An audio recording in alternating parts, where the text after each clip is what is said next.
Hello, my name is Peter Woodbury. I'm the host of Reflections, the Wisdom of Edgar Cayce. Today I'll be interviewing Anne Avidon. She is a former Director of Global Health Innovation for the British government. And through that work, she found her way to the work of Edgar Cayce and developed a Cayce-based Radionics system that she combines with dowsing. So I'm looking very much forward to this interview with Anne Avidon. Hello, Anne. Thanks for joining us. Hi, Peter. How are you? Very well, very well. Good. So I know you're in New Hampshire. Yeah. It's probably hopefully not too hot there this time of year. Hot. It's hot. Good, good. And you know we share New England roots. Absolutely. We were talking Beautiful about part that. of the country. Yeah. Yeah, so let's see where we might start our conversation. I know that you worked with the British government. I guess you were part of a health program, Health and Human Services or something like that. And then you got into radionics, and I guess the government wasn't quite following you there. And then you've taken your own path with that healing modality. And I know you also work with dowsing, and you'll be here at the A.R.E. Speaking about that. But where should we start? Let me know a little bit about your, how did you go from your traditional background into finding out about bioelectricity and then making that a focus of your practice? Sure. Well, the accent is South African, so I'm originally from South Africa, and my father is British. I see. And I had moved to the UK, and then the UK sent me over here to Boston for a job. Yes. And when I arrived in 2000, a cousin, because all roads lead back to Edgar Cayce, and a cousin had come to stay with me, and she had talked about the A.R.E, and I had never heard about the A.R.E. I had been working in the corporate world for the British government. I was working in policy and delivery, and so I was very left-brained, and so the idea of something right-brained and kind of spiritual, it was a little foreign to me. I'd been a Sunday school teacher when I was growing up, and was raised with the traditional Christian values. But she was talking metaphysics, and she was talking about our connection with God in different ways. And I thought, that's kind of curious. And so we did a trip down to the A.R.E. This was, I think, back in 2000. And I was intrigued and I was inspired. And I thought, well, let me sign up to be a member.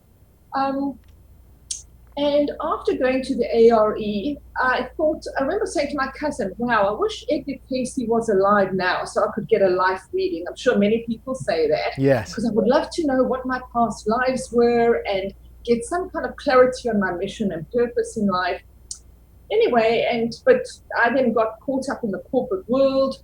But somewhere beneath the surface, my intention or desire to start to put some pieces together must have been quite strong. And someone suddenly introduced me to a clairvoyant in Boston who she said could give me insight can do like a past life reading. So I thought, fabulous, this is terrific.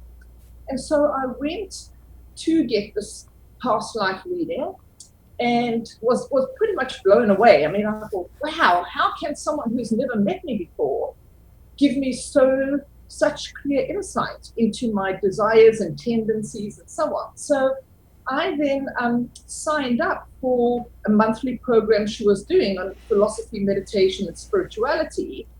And about 8 years into that, she then offered this dowsing or radionics class. And so I signed up and I thought, okay, this should be intriguing.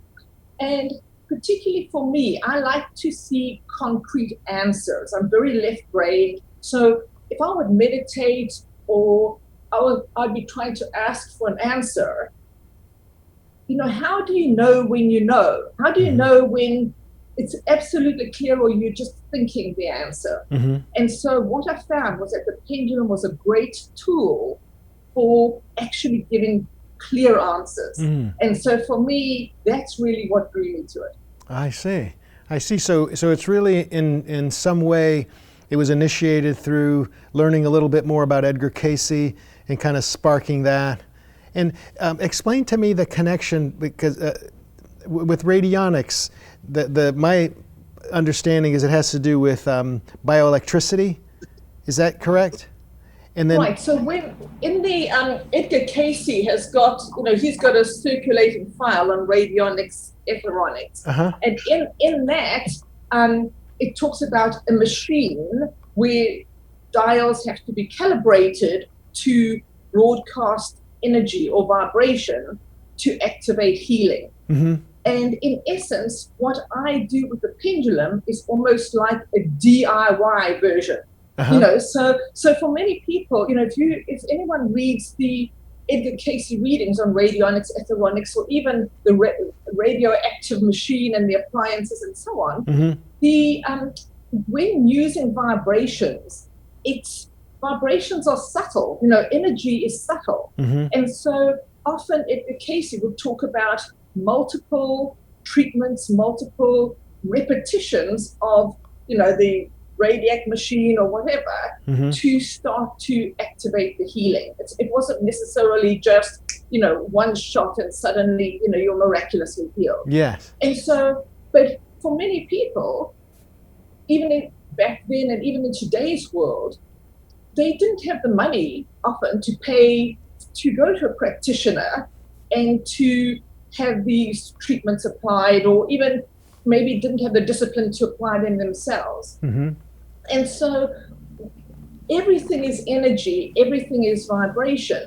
And so whether you're using the machine to focus the intent and activate the healing or the rebalancing, or whether you're using a pendulum, what really underpins the direction of energy is the intent. It's the alignment of self with spirit, the alignment of self with God, because all healing comes from God.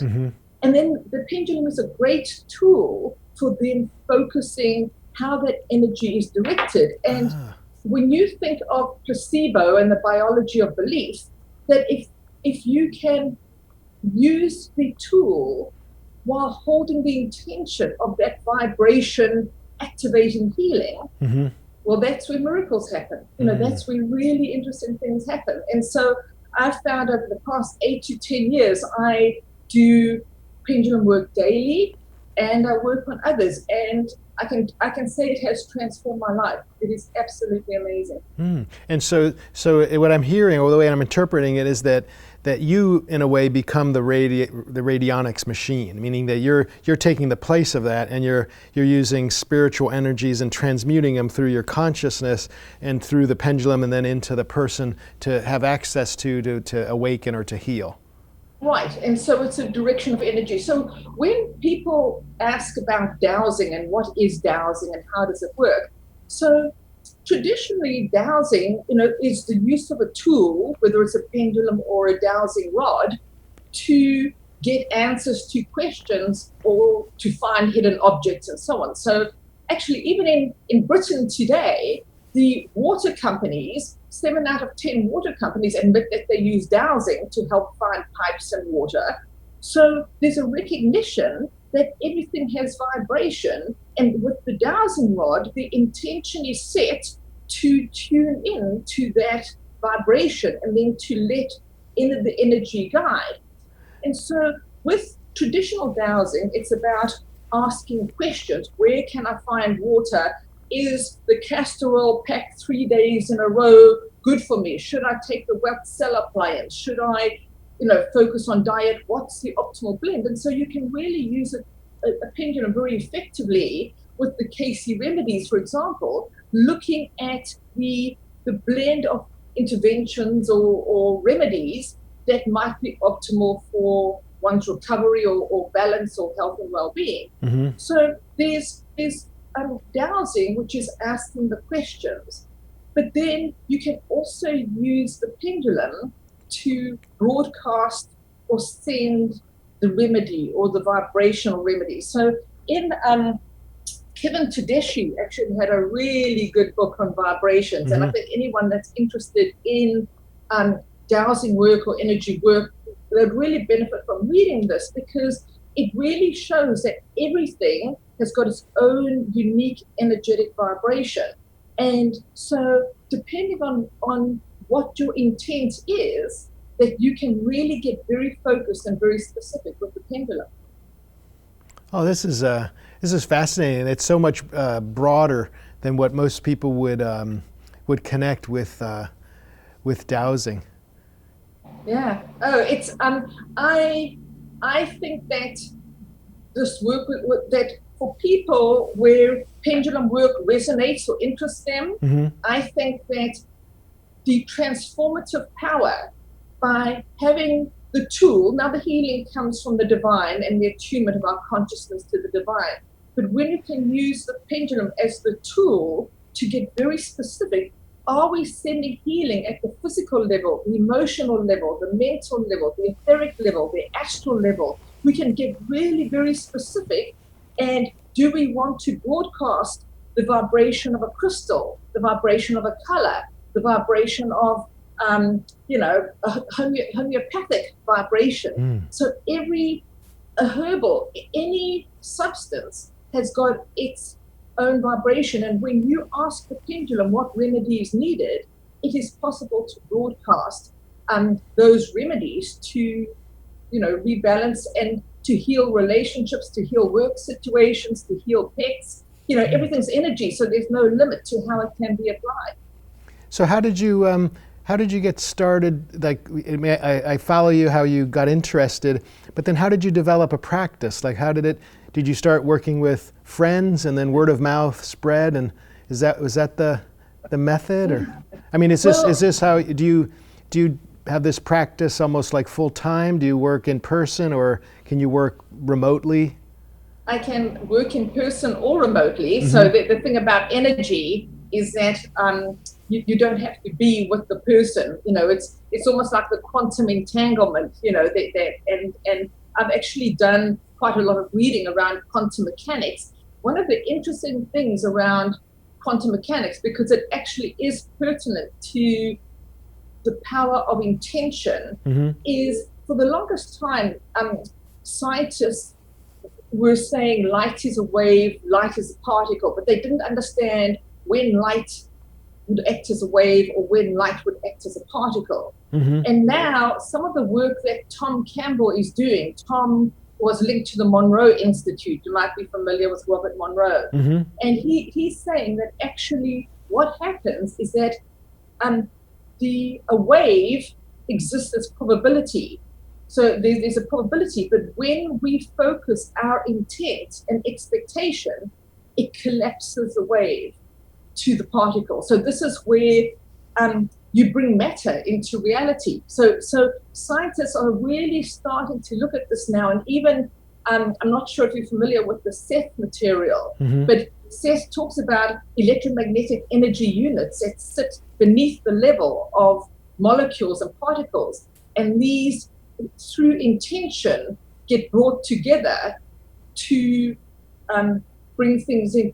You create your reality. This is part of bringing thought into matter. I see. So you're saying that thought, when thought interacts with wave, it becomes matter. Collapses it to a particle. So that's how thoughts become things. Right. So they connect. Right. They connect with a wavelength, with light. I guess you're saying right. the wavelength right. of light. And so when I start to work on someone, my intent is shifting probability. So, I can't say that the person I'm treating is necessarily going to have a full recovery, mm-hmm. but I hold the intention of their higher self and the God force working for the best possible outcome. And then I work on the basis that by broadcasting this energy with intent, it starts to shift the probability. So if that person had a 5% chance of recovery, they might now have a 60% chance because you've tipped it through the work that you've done. It might be that they only have you shifted 15%, and even if they don't recover, you have still energetically created a positive impact in terms of their experience of their condition. So is this in a way like the the anatomy or the physiology of prayer? Is that in some ways that with thought prayer, intention, how it manifests. Absolutely. Yeah, yeah. It's all, and there's also a guy, Dr. Bruce Lipton, who wrote the book Biology of Belief. Yes. And so all of these things, this all goes back to what Cayce talked about. So Yes. in his book on vibration, all this are more contemporary people that have been curious, digging underneath as to, okay, this works, but how does it work? Why does it work? And so that's kind of like the underlying fabric behind, whatever intention you hold with great consistency and great intensity, you're starting to shift the probabilities. Now, I remember, Raymond Grace, he used to come here and speak. He was a dowser. Okay. And he would talk about how his rod, in some ways, was like a distraction, like it was something like a mantra, that it wasn't about his rod, that there was a whole lot of other stuff, and the rod was just there. It was just, is that how you feel too? Would you agree with that? So it's just the tool. So here's the interesting thing, because what I have found is that because I have done the work for so long, that I actually don't really need the pendulum, because coming to the benefit is that when the first time I sat down with intent, I held the pendulum and I'm kind of like, move, move, move. And of course the pendulum wasn't moving because I'm not creating the space for it to happen. But then the more I got into the flow and the rhythm and the attunement, then I started to feel what was needed. I started to get much more tuned. And Cayce also said that when you sit down and you start having the intent to build your consciousness, then suddenly, more openings happen, more connections happen, and your psychic capabilities come in. And so I always thought you had to be born gifted or born a psychic. And much to my surprise, I've become psychic as a byproduct, or more attuned, as a byproduct of holding the intention of doing this work. Yes. And that's right out of Edgar Cayce, because his whole material, the two books, Search for God, they wanted to learn how to become more psychic. And 11 years later, they realized that they became more spiritual. And through being more spiritual, they became more psychic, more attuned. Yeah. And so it doesn't matter what the starting point is. So, the starting point can just be people praying and holding intent, or it can be, using a pendulum. But the important thing is that it starts to open you to the miracles and the shifts that can happen when you start to use the laws of the universe and the laws of energy and the laws of intent. And then things start to actually happen very quickly. So how would it go about, let's say, walk me through a little bit. Let's say someone hears about you, watches this, and says, oh, I want to have a session with you. So they contact you through your website or something. And then how would the conversation go? So they'll tell you, I assume, what their condition is, their suffering or their ailment, and kind of what they've tried, and that they're seeking relief. And then where would it go from there? So it really depends on what the person wants to accomplish. So it might just be that they're feeling out of balance, they're feeling overwhelmed with all the turmoil going on, and they just really want to almost like energetically clear a channel between the physical self and the kind of spiritual essence. So it's almost clearing a space so that they can feel reconnected, because once that space is cleared, our body's natural tendency is towards healing, is towards, radiating the light of the oneness. But because we live in a world of so much turmoil, it's almost like there's clay that's been caked around the light. And so I look at it as almost like, you're tunneling in and creating a window amongst the clay so that the spirit within can shine out. And then there's help, there's support for the individual. Some people, so that's really with general rebalancing. Some people might want me to work on a relationship. So if someone contacted me and she had lost contact with a friend for about a year. They'd actually been in a relationship. They'd broken up quite acrimoniously. Mm-hmm. And she said, will you treat, because this person has blocked me and I want them to contact me so I can get closure. Uh-huh. And I said, well, I can't control what that person does. That what I can do is help you get to a place of acceptance and letting go and balance. And then let's see what happens. And in this case, 2 days later, after 1 year of no contact, she texted me, and the text I've still got is, and you're not going to believe this. And I'm kind of like, I never know what the outcome is going to be. I hold the highest vision. Mm-hmm. Then I had a friend who had a cat who was sick, and it had a bowel obstruction. Mm-hmm. And she had taken it to the vet, and the vet said, that they need to do some surgery because they'd tried to give the cat some medication, but it hadn't passed whatever it was that was causing the blockage. Mm-hmm. And so I said to her, let me try and see if I can do some work on the cat to try and help relieve things. Mm-hmm. And again, I let go of an expectation around the outcome. And also about 2 hours later, she said, you're not going to believe this. The cat passed a big wad of dental floss. And I'm kind of thinking, I don't think I want to know that. But it would seem as if, maybe the cat, it had missed the trash bin, and the cat had inhaled it and it got stuck. And then the cat was fine. Yeah. And so I must say that when you do this work, you have to do it with a great sense of humility, because that once or twice when I started trying to get arrogant around outcomes, well, I want to have a 98% success rate, I want to have all these case studies around evidence and outcomes and proof. And usually when your ego gets in the way, the universe gives you a little bit of a lesson. And the funny lesson that I got was, I'd been doing this for 8 years and, was really feeling that the accuracy was getting better, that the anecdotal evidence was showing that people were benefiting from the outcomes. So I got some ESP cards, with the square and the circle. And I thought, okay, I now want to turn the cards upside down, and I now want to predict, and I want to see what my success rate is with these cards. So I've actually got a concrete measure of how good I am. And so for a while, I was coming up with, above average, above probability scores and so on and so forth. But then I started to get a little bit cocky, and I was kind of like, okay, I'd been working really hard. So the one day I kind of sat down, so I thought, all right, let's now see, I should be kind of getting like 70, 80%, maybe more accuracy on all of these cards.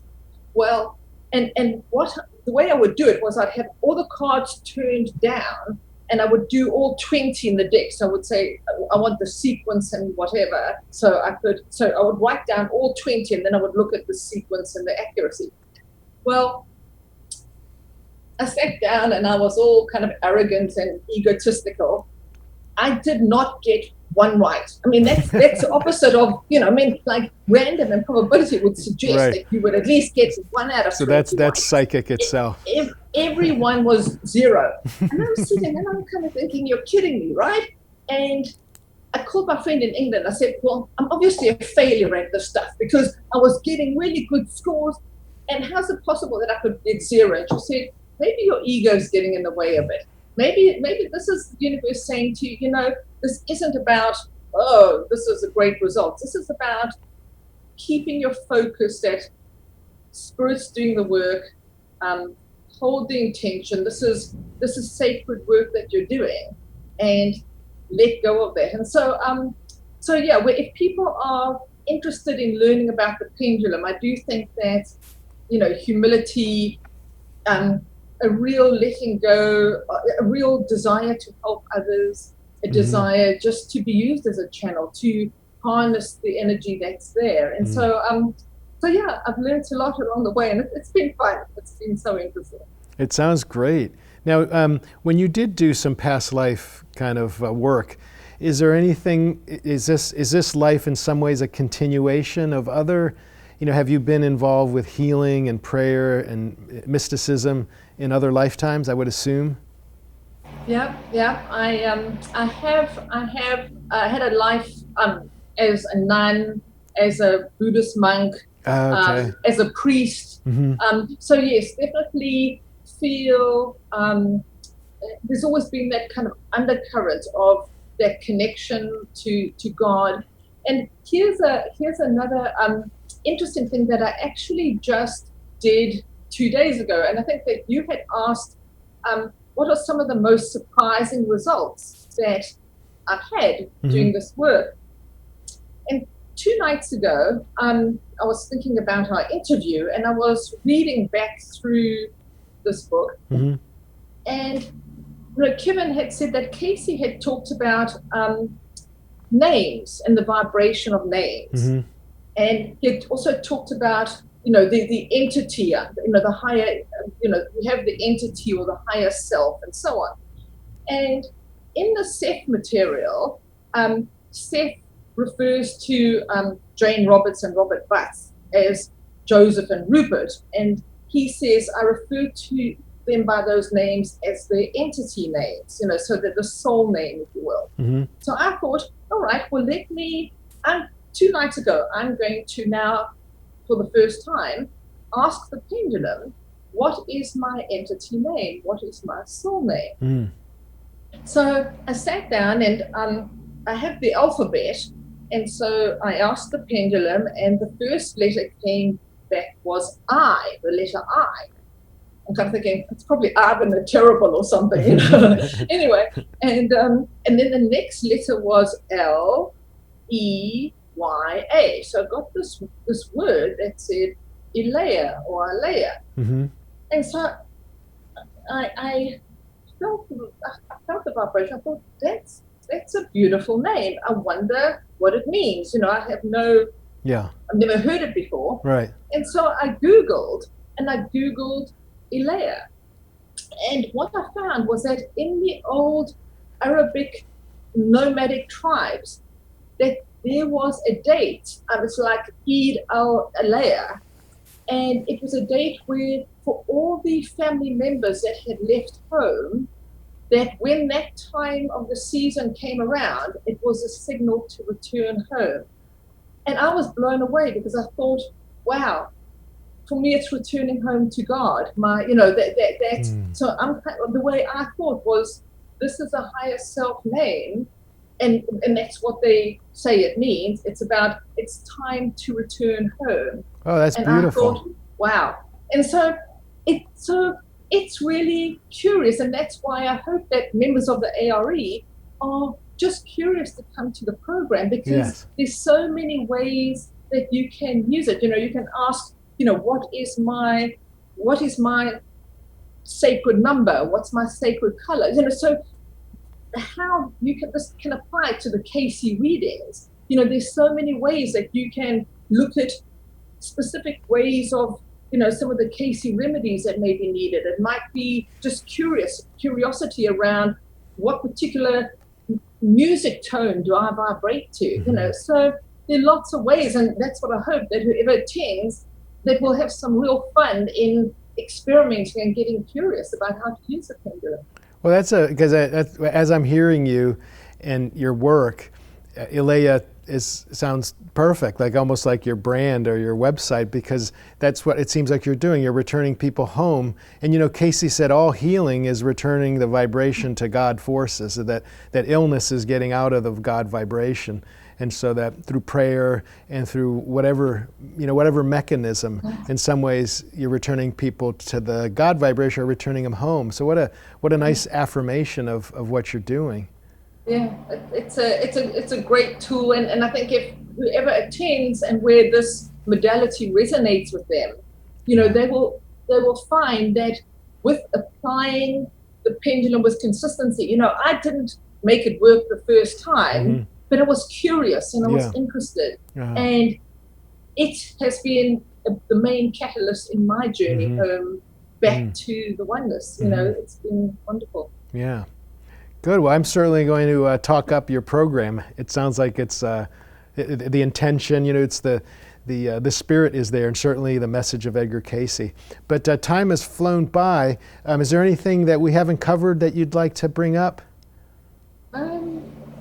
No, I just encourage people to be curious. There's so much material. Again, the body of work that Cayce did on radionics, etheronics, the work on vibrations, all of this underpins what Cayce was about. Mm-hmm. And this is another tool in the toolkit. It's not the only tool, mm-hmm. but it's another tool that can really yield some very concrete and interesting insights. So, mm-hmm. Good. Well, I've really enjoyed our conversation, and please have a lobster roll thinking about me. As one does. Well, I look forward to, I know when I come down to the A.R.E. in January, it's probably going to be a little bit cold, so not much time to walk on the beach, but I look forward to You never know. It's just like in New England where, it can be 80 degrees in January and then it can be 60 degrees in July, so you never know. Absolutely. Good. Well, it's been a great pleasure speaking to you. Same here. I hope to see you when you're here. All right. Have a good rest of your day. Bye-bye. All right.